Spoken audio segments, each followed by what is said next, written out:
Vamos con este siguiente bloque. Nada, gracias a todos por estar aquí. Este bloque tiene un matiz algo especial.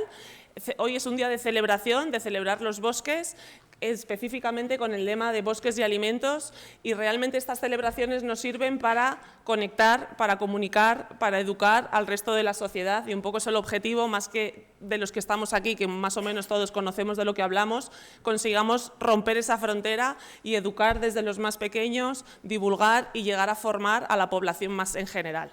Entonces, un poco esta mesa con una perspectiva, un abanico muy amplio de visiones diferentes que vamos a intentar vertebrar lo mejor que podamos. Os voy a presentar a los integrantes de la mesa y así vamos a dar paso a este bloque que se llama Conectando Bosques y Alimentos, perspectivas desde la educación ambiental.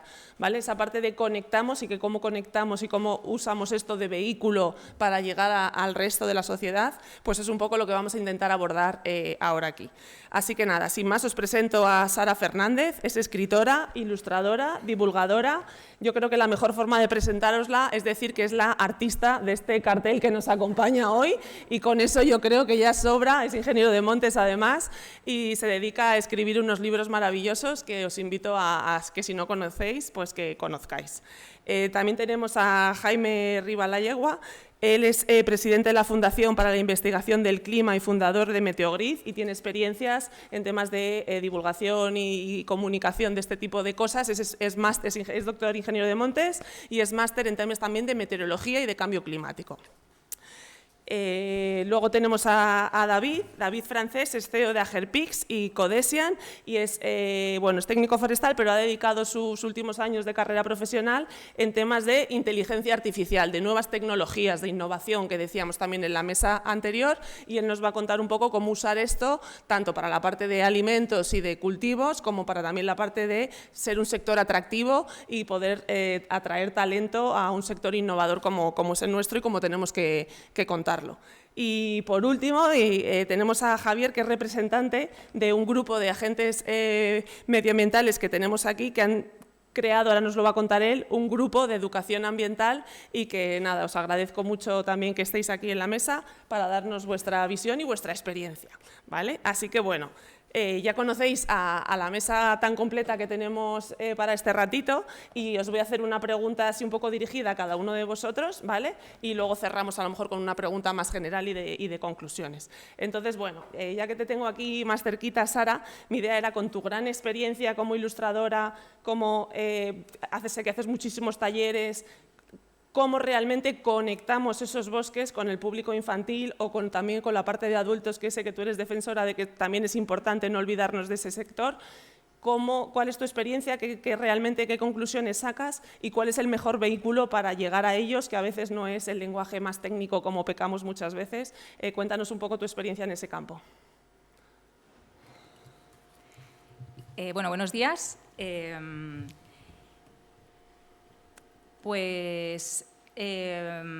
A ver, lo primero que hay que hacer para comunicar, divulgar, yo siempre digo que hago más divulgación que educación ambiental, porque creo que no estoy tanto en la vertiente de educación ambiental, que igual esto es cogerlo un poco con pinzas, ¿no? Como quien dice que no, yo soy viajero, no turista, pero bueno, da igual. Creo que la primera cuestión importante es profesionalizarse. No solo a la hora de hacer talleres, sino a la hora de hacer campañas de divulgación, a la hora de contar lo que queremos hacer, contratar servicios profesionales, ¿vale? Ya se dijo en el Congreso Forestal de Plasencia, ya se ha dicho en el Congreso Forestal de Lleida, contratar servicios profesionales y fiarse de su criterio y confiar en esas personas que hacen ese trabajo, ¿no? Porque cuando hacemos divulgación, todas las decisiones que se toman, cuando una persona hace una campaña de divulgación, todas las decisiones que se toman están fundamentadas en criterios también técnicos, que ahora os contaré. Esa sería la primera cosa importante, ¿no? Y el segundo aspecto que podemos tener en cuenta es la narrativa. Me imagino que habréis oído hablar del storytelling, ¿no? de cómo contar lo que hacemos, la narrativa es muy importante, al fin y al cabo las personas somos homo narrans, ¿vale? Nos llevamos contando historias desde el inicio de la humanidad, desde que desarrollamos el habla. Y no se trata tanto de contar historias de ficción, o sea, no se trata tanto de conectar lo que hacemos contando una historia de ficción e inventándonos una historia de ficción, sino de otorgarle una narrativa. Por eso yo lo llamo, o sea, lo que yo hago lo llamo forestrytelling, ¿no? Que es como un juego de palabras entre storytelling y el sector forestal. Entonces, cuando queremos tener una narrativa, tenemos que tener en cuenta 3 cosas. ¿Qué es lo que queremos contar? ¿A quién se lo queremos contar? Que es lo más importante, ¿vale? Esto es lo fundamental. Y cómo lo hacemos. ¿Qué queremos contar? Pues muchas veces pecamos de que queremos contar demasiadas cosas. Es importante y por eso los servicios de profesionales ayudan a esto, igual que cuando escribimos nos ayuda un editor, que la herramienta fundamental de un editor son las tijeras, y la herramienta fundamental de una persona que hace divulgación también son las tijeras. Es o el diccionario, porque es la traducción de lo que las personas, los investigadores, los técnicos están haciendo para llegar a contárselo a las personas que no tienen por qué tener ni esos conocimientos ni ese vocabulario. Entonces, ¿el qué? Pues tener claro el mensaje, depurarlo y tener muy en cuenta que no se puede contar todo, ¿vale? Que siempre hay matices que no se van a poder contar si queremos de verdad que el mensaje llegue, porque no podemos hacerlo complicado. ¿Para quién lo contamos? Esto es lo más importante. Como decía Arantxa, yo sí que soy partidaria de contárselo a los adultos, porque el primer curso que hice para formarme en educación ambiental, el primer curso que hice de educación ambiental, que fue hace más de 20 años, ya se denunciaba, entre comillas, que cargamos siempre las tintas en las niñas y en los niños. Y no puede ser, porque la responsabilidad es de los adultos. Y además estamos en una situación de emergencia climática en la que la responsabilidad es de los adultos y es muy urgente actuar. Y no podemos esperar a que esas niñas y esos niños crezcan para hacerse cargo. ¿Que tendrán que hacerse cargo? Sí, porque les estamos dejando las cosas muy mal, pero nosotros como adultos tenemos que actuar. Entonces es importante transmitir el mensaje también a los adultos. Lo que pasa que a veces se utiliza a los niños para eso, ¿no? Por ejemplo, este libro que traigo aquí, que lo he traído porque luego os quiero enseñar un ejemplo, a mí hay adultos que me han dicho, es que también me ha gustado a mí. Digo, ya, claro, o sea, que está hecho con toda la intención, ¿no? En los talleres también, yo siempre que hago talleres pido que estén los adultos, ya sean profesores o padres y madres o abuelos. Que de hecho al final, cuando yo trabajo mucho con preguntas así interactivas y al final los padres y las madres son los que me responden primero, o sea, como que se pelean con los niños por responder. Entran muy bien, entran muy bien. Y entonces, ¿para quién? Lo importante no es, como os decía antes, todo lo que yo tengo que contar, sino lo que la otra persona va a entender, ¿vale? No está, o sea, como la otra persona no me entienda, da igual todo lo que yo sepa, que sea el mayor experto, como decías antes, José Antonio, que al final siempre descubres que no lo eres, pero que da igual porque es que no sirve de nada. Entonces, las cosas con las que, o sea, las premisas que yo siempre me pongo es que hay que hacerlo sin superioridad, ¿vale? Hay que hablar de tú a tú, porque por mucho que tú sepas más de unas cosas, probablemente no sepas de otras, y aparte es que la única forma de que tu mensaje llegue es de igual a igual, ¿vale? Sin condescendencia y sin infantilizar. No, o sea, por favor, fuera diminutivos, por favor. No, ni arbolitos, ni bosquecitos, ni niñitos, ni nada, por favor. Y bueno, y el cómo, pues como ya os decía, son herramientas que se utilizan en comunicación, pues son todas las herramientas de técnicas narrativas, ¿no? Desde qué narrador utilizo, por ejemplo, cuando se escriben textos o cuando se habla, qué narrador utilizo, qué punto de vista, qué tono, qué ritmo, en imagen, pues qué composición, qué paleta de color, porque también hay una psicología del color, o sea, todo está ahí por algo, cómo dirijo la mirada, el diseño, si hay personajes, por qué elijo esos personajes, todo está muy pensado. Pues muy bien, nos quedamos con muchas conclusiones y muchos mensajes para poder aplicar y mejorar también nosotros nuestra divulgación y comunicación al resto del mundo y que nos entiendan. Así que voy a preguntarte ahora a Jaime, ¿qué retos y qué herramientas también utilizas tú para trasladar mensajes más científicos, incluso de cambio climático, de meteorología, en la parte más, más amable de divulgación y de que todo el mundo nos entienda? Sí, pues nosotros, yo estoy aquí un poco como pez fuera del agua, porque realmente yo siempre hablo de las partes científicas de nuestros proyectos y esta parte de divulgación son cosas que estamos empezando a hacer un poco, primero viendo los resultados, hay que hacer un diagnóstico adecuado y hay que asumir que por lo menos en el contexto del cambio climático los científicos no estamos siendo capaces de transmitir adecuadamente, por muchos gráficos, muchos informes del IPCC, mucha información totalmente sólida, solvente, indudable, pues está claro que todos sabemos que los negacionismos no solo no bajan, sino que casi suben, incluso con las situaciones que tenemos. Entonces, tenemos que cambiar el enfoque y eso es lo que estamos un poco haciendo desde la Fundación, que llevamos 30 y tantos años haciendo proyectos de investigación en cambio climático y en los últimos años estamos metiendo otros enfoques. Hemos hecho algunos ejercicios en proyectos de comunicación en colegios, con cuentos infantiles, y tratando de comunicar temas de medio ambiente dentro de una convocatoria del MITECO para organizaciones sin ánimo de lucro de interés social.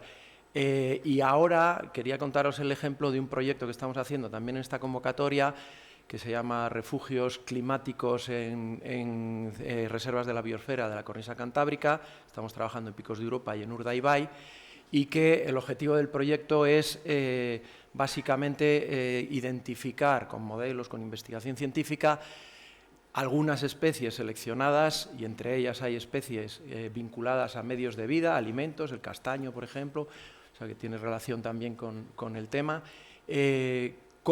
¿Dónde van a poder refugiarse en el futuro? ¿Dónde el clima, digamos, las va a permitir vivir en el futuro a través de modelización de cambio climático, de modelos de distribución de especies, etcétera? Entonces, este enfoque, la divulgación, le planteamos al Ministerio hacerlo desde un punto de vista del arte, en particular de las artes escénicas. Entonces, le planteamos al Ministerio le gustó, de hecho, es el proyecto mejor valorado de toda la convocatoria, y nos lo aprobaron y hemos lanzado una convocatoria, una solicitud de ofertas a compañías teatrales, digamos. No sabíamos si íbamos a tener ofertas o no, al final sí tuvimos 3 ofertas, seleccionamos a una y os voy a contar un poco brevemente cómo enfocan un poco este planteamiento, porque desde que ganaron la licitación, pues hemos estado intercambiando lógicamente información, nosotros transmitiendo los resultados del proyecto, y ellas diciéndonos un poco que el enfoque es utilizar el arte como un lenguaje que llega a todo el mundo, independientemente de lo que sepa de temas científicos o no, ¿no? Entonces, el proyecto lo están planteando para que tenga... la pieza central, digamos, es una pieza performática que dicen ellas, que no es un teatro de espectadores y actores, sino es algo mucho más dinámico, mucho más de interacción, ¿no? Y el planteamiento que tienen es que va a haber unos talleres preparatorios y luego esa pieza performática final, digamos. Entonces, la verdad es que el planteamiento a nosotros nos está pareciendo muy interesante porque, en el fondo, estamos tratando de refugios climáticos. Ellas lo que están planteando es intentar transmitir a través de cosas que sienten las personas. Entonces, en estos primeros talleres preparativos, la idea es reunir a un grupo de gente de las zonas de intervención para tratar del tema inicialmente desde un punto de vista humano, poético, digamos, o sea, identificar, trabajar con las personas. Ellas hablan de un filandón, que es el origen del teatro, que es como un punto caliente, una hoguera, que se reunían y que se empezaban a contar historias. Bueno, recrear un poco eso e ir hablando de los refugios pero no de los refugios climáticos de la biodiversidad, sino de los refugios de las personas. De dónde tú buscas tus refugios, qué sientes, qué sentimientos te despierta eso y que muchas veces están relacionados también con el medio ambiente para muchas personas y luego ya a partir de ahí usar esa analogía para transmitir, bueno, lo mismo que es importante para ti tus refugios, tenemos que cuidar los refugios de la biodiversidad. Entonces, nos parece un planteamiento bastante interesante, ya veremos, porque todavía están preparándolo todo, los talleres serán ahora en abril-mayo y la performance en junio, seguramente, y el planteamiento es que en ese filandón, en esa reunión, se haga además algo manual, no saben si coser algo o hacer una pieza que luego eso pueda estar como parte de la escenografía de la actividad performática. Entonces, se trata de hacer a las personas partícipes de la solución, o sea, que ellas puedan plantear y de esta manera, nos dicen las compañeras de la peatonal, que es la compañía que lo va a hacer, que ellas se sienten más cómodas, porque si solo reciben información nuestra, de los científicos de la Fundación, va a ser difícil para ellas crear una obra que realmente transmita, que necesitan tener la percepción de la gente de los refugios y de cómo viven ellos para luego poder hacer algo que verdaderamente esté con los pies en la tierra, ¿no? Entonces, bueno, pues ese es el planteamiento que tenemos y bueno, veremos cómo sale, estamos muy, muy ilusionados y creemos que lo han enfocado muy bien y que puede salir muy bien, pero lo que no nos cabe ninguna duda es que tenemos que seguir explorando vías, contando con profesionales, como bien dices, y buscando maneras, porque hasta ahora no estamos consiguiendo el objetivo que llevamos, ya digo, 30 años trabajando, pero que no... Bueno, pues nos quedamos un poco con las ganas de saber qué va a pasar con eso. Esperemos que poder reencontrarnos contigo y que nos cuentes conclusiones ya de la experiencia práctica real, que la verdad que es muy interesante porque para comunicar hay veces, si queremos conseguir cosas distintas de las que hemos conseguido hasta ahora, yo creo que también es interesante apostar por vías, herramientas y metodologías distintas para intentar conseguir cosas que hasta ahora no hemos conseguido. Así que enhorabuena por la iniciativa porque es original y seguro que remueve más de una conciencia más allá que con las técnicas más tradicionales. Así que bueno, pues de ahí vamos a dar un salto a otra parte que también ya nos han dado pinceladas en la mesa anterior, que es cómo conseguimos con nuevas tecnologías, inteligencia artificial aplicada a cultivos, tú siendo forestal, pero también parte de cultivo agrícola y demás, por un lado, desarrollar un poco el tema de alimentos que nos reúne hoy aquí, pero también yo creo que, quiero también que nos cuentes un poco, dado que estamos en esta mesa, un poco ese tirón, ese filón de vendernos, como yo decía antes, de un sector innovador, tecnológico, para también atraer talento y para que tenemos la bota en el monte y que es muy importante, pero que también somos capaces de ser atractivos para la gente más joven como sector y para tener futuros profesionales. Vale, bueno, muchas gracias primero por invitarnos, porque bueno, verdaderamente cuando nos invitaron no sabíamos cómo cuadrar aquí, porque nosotros nos dedicamos a otro tipo de cosas más dirigidas al tema agrícola. Y ostras, además en la mesa de educación ambiental, digo, guau, a ver cómo gestiono esto. Entonces, lo primero que voy a hacer es utilizarlo en modo político. Tú me preguntas lo que quieres y yo te voy a contestar lo que me parece. Entonces, bueno, primero, por un lado, cómo utilizar lo que estamos hablando de educación ambiental. Pues, ¿qué podemos hacer? Utilizar las tecnologías para acercarnos, sobre todo, yo creo que a la gente joven. Yo, una cosa que estoy viendo dentro de mi ámbito de trabajo es que la gente de menos de 30 años ya no busca en Google, ya ahora busca en ChatGPT.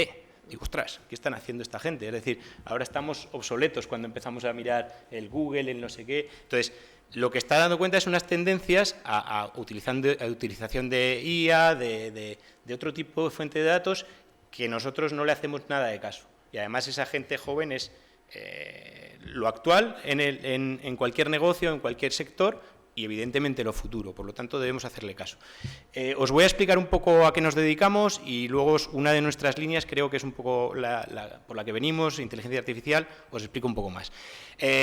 Nosotros pues, nos dedicamos al tema de la agricultura, sobre todo a generar datos de valor para la toma de decisiones en la agricultura, ¿vale? Sobre todo para cultivos de alto valor, esos son pues, bueno, frutales, hortícolas, etc. Y tenemos como dos líneas de negocio claras. Una es parte pre-cosecha, es decir, antes de que, cuando la frutita está en el árbol, y frutita, pequeñito.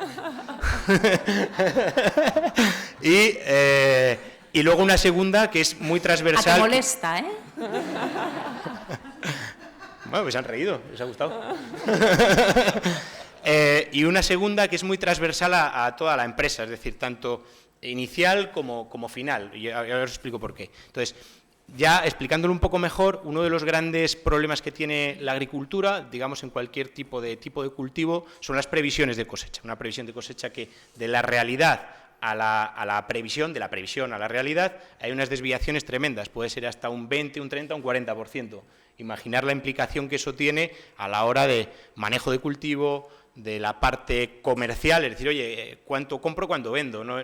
Estamos muy acostumbrados en estas zonas al tema de la agricultura cerealista, pero pensar que uno que cultiva brócoli entra todos los días brócoli y tiene que salir todos los días brócoli. Imaginar el impacto que tiene la parte logística, la parte de recursos humanos, todo el problema que hay en el campo en general, en el monte, de que no hay gente para trabajar. Entonces, todo esto les implica unos problemas gigantescos y nosotros lo que hacemos es reducir esas incertidumbres. Utilizamos ciertas tecnologías, pues temas de visión artificial, una serie de sensores, somos capaces de contabilizar los frutos, geoposicionarlos y a partir de ahí sacarles mapas de producción que ellos pueden utilizar pues para todos esos frentes, ¿vale? Para ir atajando y aminorando un poco la parte de poder ajustar un poco más sus trabajos.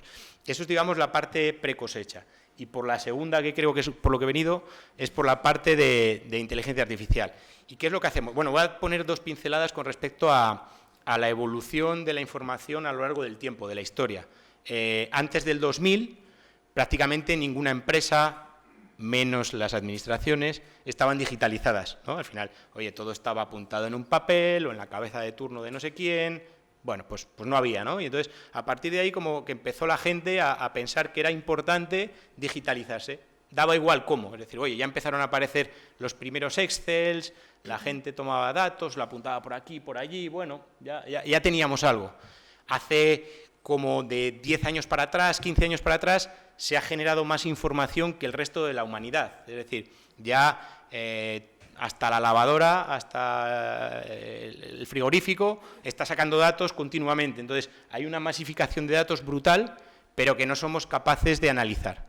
Y ahora estamos en ese punto. El punto que es tan relevante ahora es todo lo que estamos viendo ahora con la inteligencia artificial, que si el Trump que mete 500.000 millones, viene el DeepSeek y les pega un tortazo y tira a la bolsa. Todo esto que está pasando es porque con este tipo de tecnología somos capaces de analizar volúmenes de datos brutales para la toma de decisiones muy sencillas.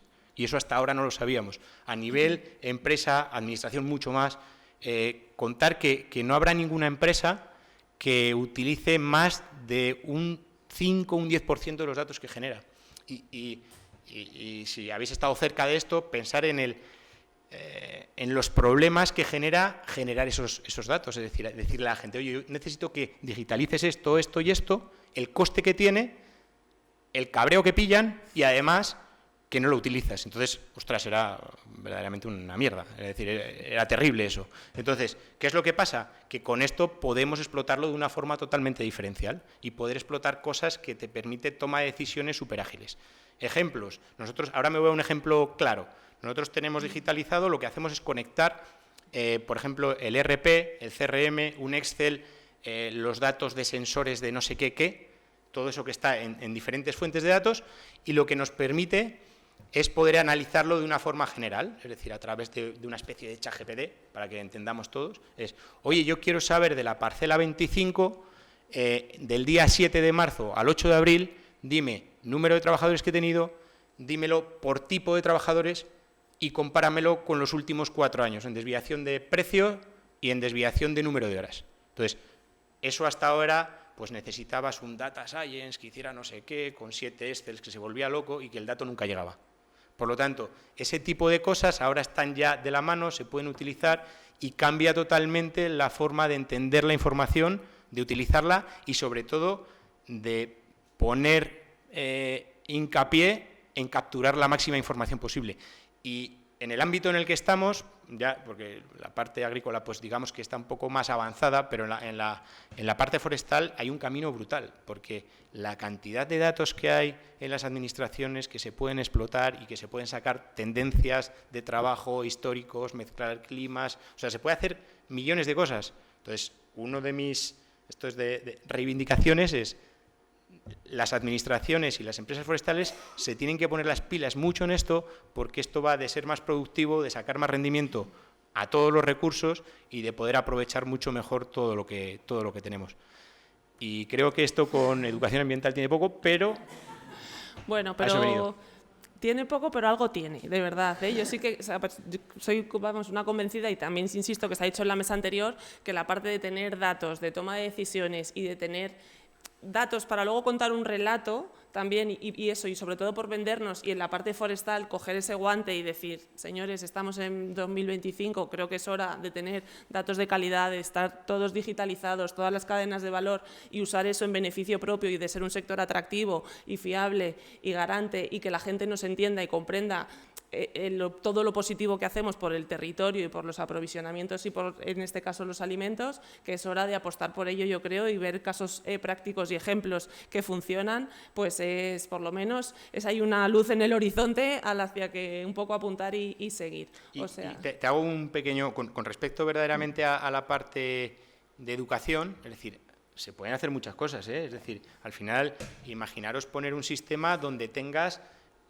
todo tipo de información que queramos comunicar, porque uno de los grandes problemas que hay con todo esto es: ¿dónde está la información? ¿Cómo la busco? ¿Dónde tengo que leerla? ¿Cómo lo hago?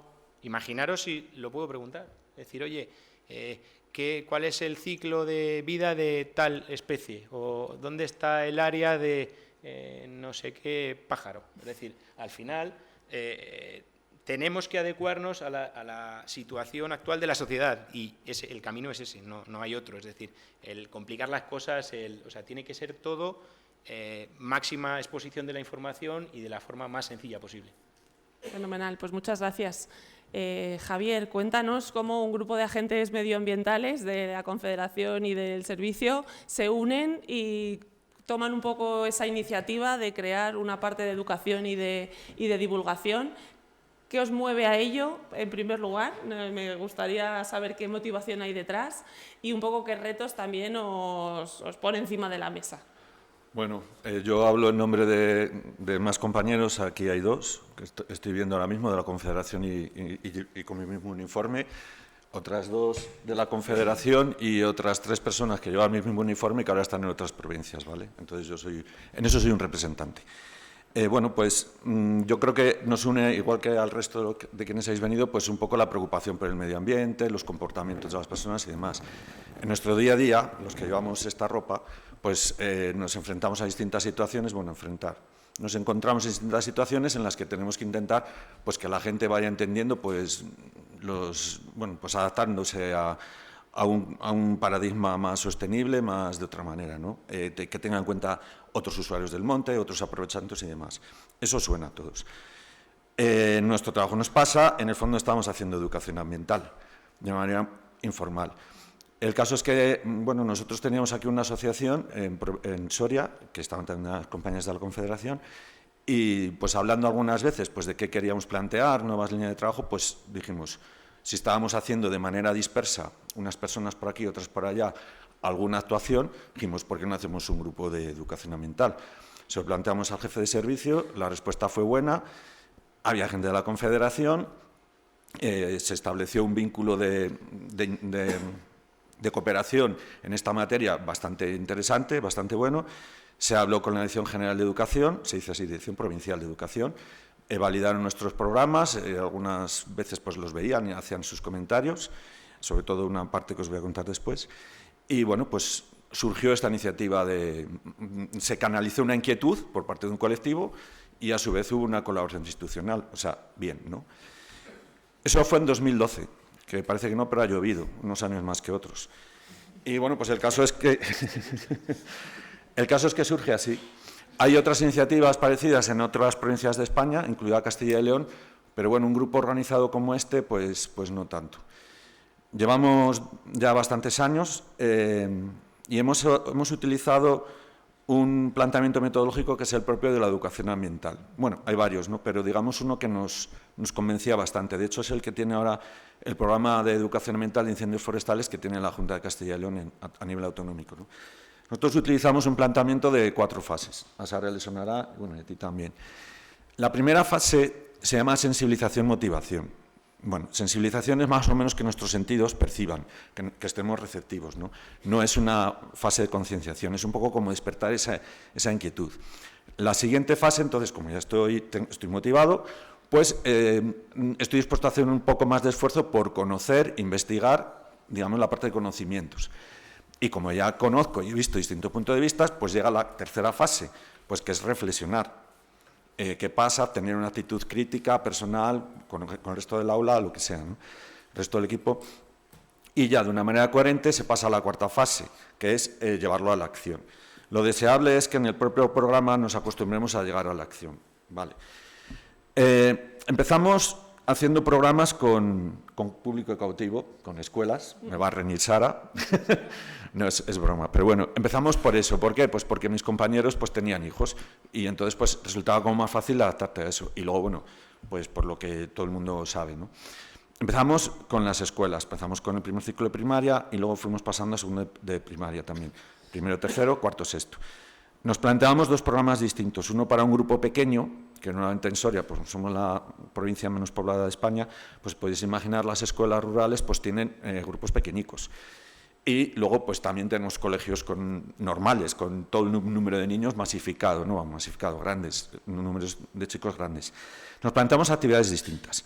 Con los pequeños utilizamos más la fase que os he comentado, el programa metodológico que os hemos planteado, y son esos grupos pequeños interaccionan mucho. En esos casos siempre llamábamos a los compañeros de la comarca porque, por ejemplo, con los pequeños utilizábamos, bueno, jugábamos con los hábitats de la zona, ¿no?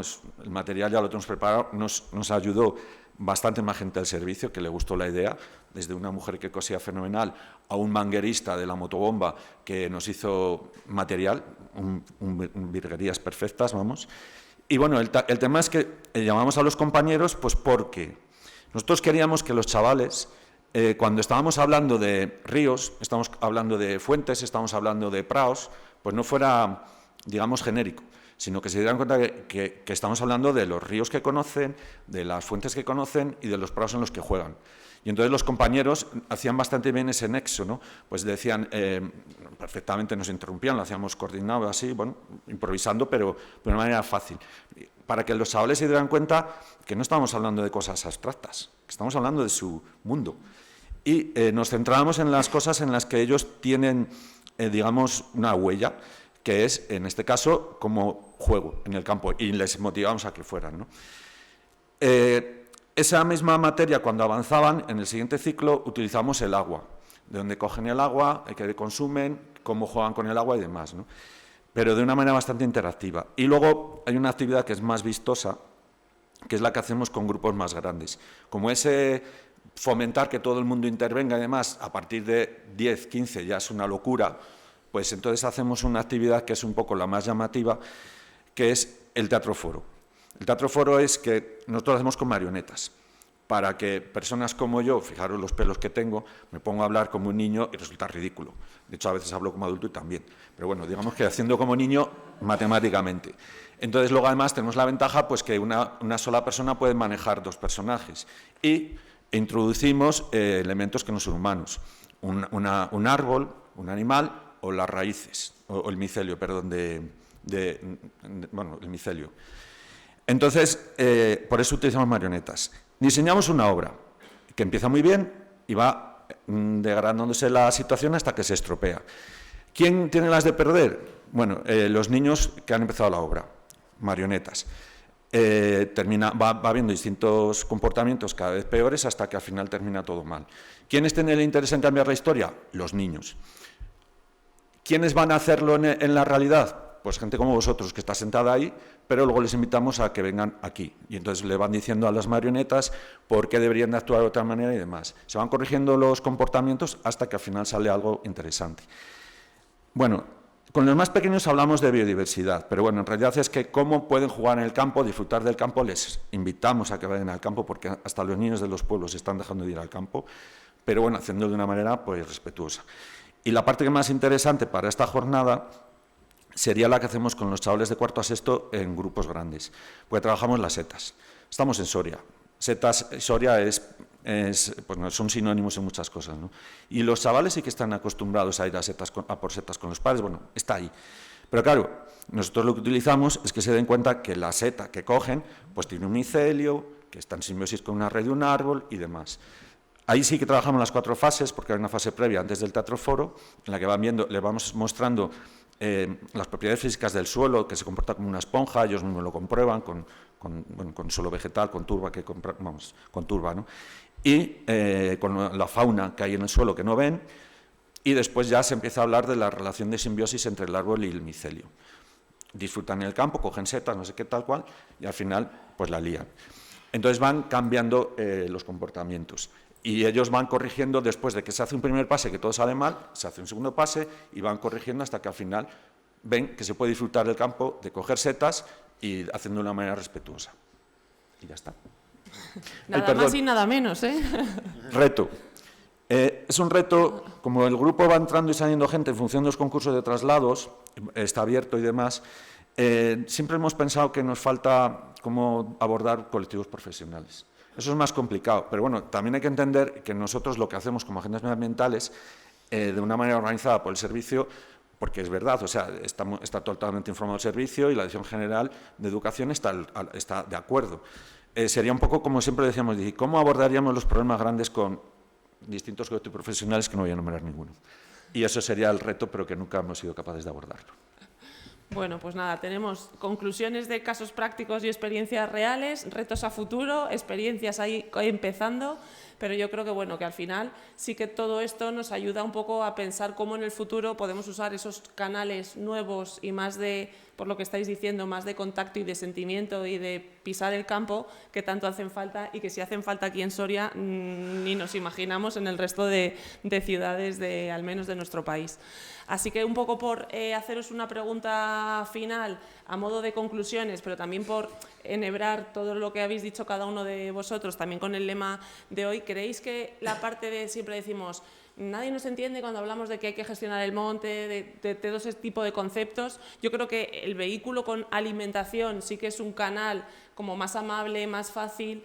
¿Tenéis alguna experiencia en concreto y cómo veis esa posibilidad de usar de dónde vienen las cosas que comemos, que no vienen solo del supermercado, qué vínculos y qué lazos trazamos para que realmente todos niños y adultos de la sociedad de hoy realmente entiendan el sector primario y entiendan de dónde vienen las cosas y entiendan de dónde vienen las setas o de dónde viene la miel que se ponen por la mañana en el desayuno?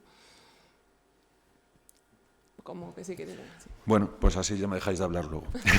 Dejáis de oír, me dejáis de escuchar hablar. A ver, en la educación ambiental siempre se ha dicho que hay una especie de dificultad para conectar lo que estamos hablando con lo que luego es la experiencia real cotidiana de la gente cuando, digamos, se va del programa. Uno de los vehículos más que no se utiliza realmente, y hay gente profesionales que llevan diciendo hace tiempo, es conectar de una manera más visible la salud y la alimentación con las personas y como la calidad del medio ambiente y tal. En ese caso, pues por lo que comentas, yo creo que sí. O sea, un monte mejor gestionado y demás, más biodiverso, pues evidentemente tiene más recursos alimenticios. Lo que pasa es que lo comentaba con los compañeros y dices, pero luego hay una cosa a la que nos da miedo, que es, como en Soria hemos vivido el tema del turismo micológico, pues claro, también por un lado está fenomenal que la gente venga a coger setas, disfrute de estar en el campo cogiendo setas, pero luego también te da un poco de miedo un exceso de impacto de toda la gente queriendo ahora recoger frambuesas, bueno, frambuesas, arándanos. Entonces, sabemos que los frutos en el bosque tienen una función, digamos, importante, y entonces, por un lado, yo sí que lo veo, me parece el vínculo, establecer ese vínculo que ya he comentado antes, pues me parece súper importante, interesante, que es que la gente ya no sale al campo, es que nos pregunta, ¿y por dónde hay una senda? Es que se está perdiendo esa capacidad de ir al campo y andar. Entonces, buscar setas, buscar frutos silvestres, pues puede ser una motivación para andar. y que se valore y se vea y se aprecie, porque si no se vive, no se aprecia ni se valora, ¿no? Para mí, por otro lado, me da un poco de miedo fomentar demasiado la recolección. Bueno, la gestión también del territorio pasa por eso, no por regular también la carga turística o de recolección, llamémoslo así. De acuerdo. Pero bueno, en ese lema que teníamos en esta mesa de conectando, me quedó también que conectar bosques y alimentos es conectar con la salud, es conectar con el deporte. O sea, que creo que coger esos dos conceptos también y traerlos a coalición aquí, creo que también es una reflexión bastante interesante. Sí. Esa conexión nosotros la estamos viendo no en la parte de la divulgación esta que está en marcha que comentaba antes. El proyecto al final es eso, identificar refugios climáticos de una serie de especies vegetales en el contexto de clima futuro. Y para eso hemos hablado con los responsables de las reservas de la biosfera para identificar qué especies les interesan más que modelemos, entre ellas especies en peligro de extinción, etcétera, pero también tiene una componente de participación de la población de la zona a través de la asociación Territorios Vivos, que está también contratada en el proyecto, que hacen talleres pues un poco para identificar de qué especies, con qué especies vamos a trabajar, qué especies vamos a modelar a futuro. Y ahí es muy interesante que una parte de su trabajo es identificar las especies vinculadas a medios de vida, antes comentaba el castaño, y vemos cómo el interés de la población local cambia totalmente cuando les planteas vamos a hacer un proyecto científico de investigación de cómo va a sobrevivir esto en el futuro y cuando le planteas que podemos analizar especies que son tu medio de vida, que son tu alimento, etcétera. O sea que esa vinculación yo creo que está muy clara. Que funciona bien. Muy bien. Yo también tenía apuntado en varios sitios lo del tema de conectar, que además se ha repetido aquí varias veces. Creo que lo de conectar es muy importante. El lema de este año nos ayuda a conectar, el lema de otro año, no me acuerdo cuándo fue, el de bosques y agua, también nos ayuda a conectar. O sea, todo lo que acerque el trabajo que se hace, ¿no? desde la investigación, desde el punto de vista técnico, a la vida cotidiana de las personas, yo creo que es algo muy potente. Yo no vengo a hablar de mi libro, pero solamente porque os quiero enseñar un ejemplo, ¿vale? O sea, está bien que hables de él porque es una maravilla, bueno. Que lo vamos o sea, en casa. El título que elegimos, que es El bosque es nuestra casa, que barajamos 80 títulos y al final nos ayudó un amigo que es Copy, está buscado muy adrede, ¿no? Porque todo el enfoque de este libro es la conexión que tenemos las personas con los bosques. Hay muchísimos libros sobre bosques, muchísimos. Yo hice una revisión bibliográfica bestial, algunos son muy buenos, pero siempre las personas los vemos desde fuera, ¿no? Y en este libro, por ejemplo, sí que está todo el rato esta conexión de las personas con la naturaleza, con la gestión, con los bosques. Y, de hecho, el libro, esto que se llama portada interior o portadilla, ¿vale? Es toda una declaración de intenciones, porque aquí lo primero que hay es una colmena. O sea, ya el bosque nos está proporcionando algo que conocemos, ¿no? Que es la miel.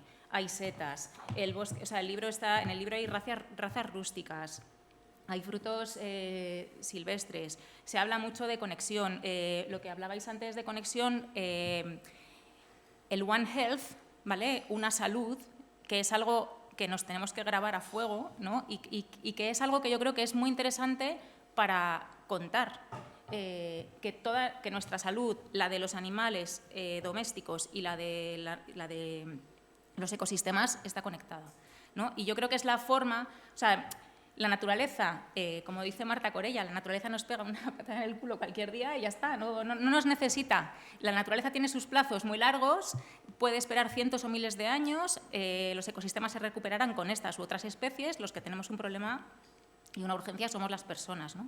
Entonces yo creo que utilizar cosas de nuestra vida cotidiana, ya sean los alimentos, el agua, la salud, el ocio, los muebles. Yo hago talleres con niños y cuando les estoy explicando cómo hacer una clara, los voy convirtiendo en sillas y en mesas y todos los niños están felices de ser una silla o una mesa. O sea, nadie tiene ningún trauma porque corten ese árbol, ¿no? Por ejemplo, pues es eso, es buscar como puntos de conexión que nos lleven a nuestro día a día, para que otras personas se sientan implicadas.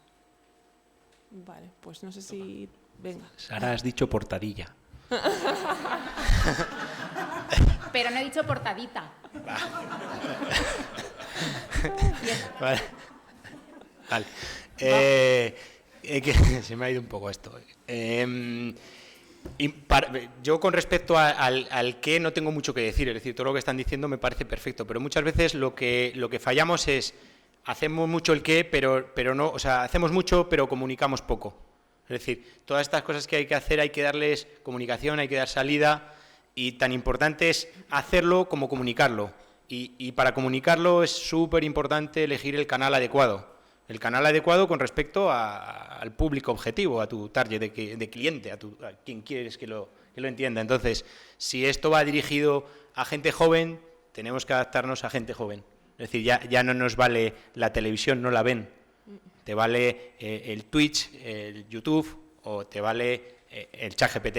Entonces, eso es una de las cosas importantes que yo creo que tenemos que tener en cuenta. Es decir, para comunicar, para que la gente, para que el mensaje llegue, es súper importante, es tan importante hacer como comunicarlo, como elegir el canal adecuado.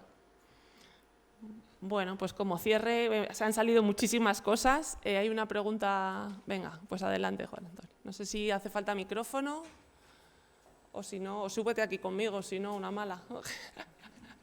Así nos volvemos a hacer amigos después de haberte metido en este lío. Bueno, más que una pregunta, como se ha hecho referencia y David lo explica muy bien, en esta mesa teníamos previsto haber tenido una ponencia sobre el uso de la inteligencia artificial en la educación ambiental. Y era un poco el nexo con David. Yo creo que ya todos estamos empezando a utilizar, incluso la administración, que siempre vamos con un paso por detrás. En el servicio estamos utilizando la inteligencia artificial para algún proyecto. Entonces, la idea era haber explicado un poco, y aprovecho para preguntar si alguno la estáis utilizando, algunos de los que os dedicáis más a la educación ambiental, pues para ver experiencias que ya ha habido y repetir o no repetir lo que ha habido, para buscar nuevas formas de contar las cosas. En fin, creo que es un recurso. Es una pena que Antonio Rebollo, que era la persona que se especializa en estos temas, que iba a venir de Valladolid, se haya roto un hombro, pero bueno, nos ha prometido, se ha comprometido a venir a darnos una charla específica a la que, bueno, procuraremos invitarlos a todos los que habéis estado aquí, por lo menos mandaros un correo por si queréis venir. Pero sí que me gustaría preguntar, ¿quién está utilizando la inteligencia artificial ya para la educación ambiental? Bueno, yo voy a responder, yo no. Sí que estuve el lunes en unas jornadas que están convocándose desde la Junta de Educación Ambiental y sí que nos contaron lo que se va a hacer desde la Junta, que me parece súper interesante, que es que para luchar contra todos los bulos, ¿no?, y los negacionismos, se va a hacer como un portal de consultas desde la Junta y se va a responder con inteligencia artificial, supervisada por personal técnico, pero en vez de tardar pues igual 2 horas en responder un mail, pues tardas nada. Yo en mi caso no la uso, pero voy a hablar de la inteligencia artificial generativa, que no tiene nada que ver con la inteligencia artificial que usáis vosotros. La inteligencia artificial generativa, las asociaciones profesionales de ilustradores y de escritores estamos en pie de guerra, porque está basada sobre un robo de la propiedad intelectual, ¿vale? Cada vez que se genera una imagen con inteligencia artificial, cada vez que se escribe un texto con inteligencia artificial, un texto narrativo, esa inteligencia artificial se ha alimentado robando propiedad intelectual y no pagando derechos de autor a los autores. Entonces, a las administraciones os pido que no utilicéis inteligencia artificial para generar imágenes porque es un robo de propiedad intelectual. De hecho, se está regulando en España. Para otro tipo de cosas, como medicina, como LIDAR, etcétera, etcétera, bueno, tiene unas grandes posibilidades. Por ejemplo, para luchar contra el negacionismo, responder bulos, me parece una herramienta muy buena. Para revisar jurisprudencia, me parece una herramienta buenísima. Para generar arte, no. Bueno, nos quedamos también con ese mensaje y nos lo grabamos a fuego, porque bueno, mira, al final preguntando unas cosas salen otras que también es interesante que todos conozcamos y poner encima de la mesa. O sea que gracias por traerlo también a la mesa y no sé si alguno por ir cerrando ya y dar siguiente al próximo bloque tenéis alguna respuesta más al respecto. Si no, a modo de conclusiones muy rápidas, con más tiempo seguro que las haríamos mejor, pero yo creo que la parte de conectar y de vivir esas experiencias es fundamental. Pero el usar tecnologías y modernidad y inteligencia artificial y temas de datos para construir relato, pues creo que también se ha puesto encima de la mesa que es una oportunidad y una herramienta que no tenemos que dejar de lado. Así que nada, solo me quedan las gracias por este rato tan ameno de compartir experiencias tan motivadoras y nada, muchísimas gracias y llamo a la siguiente mesa. Marta.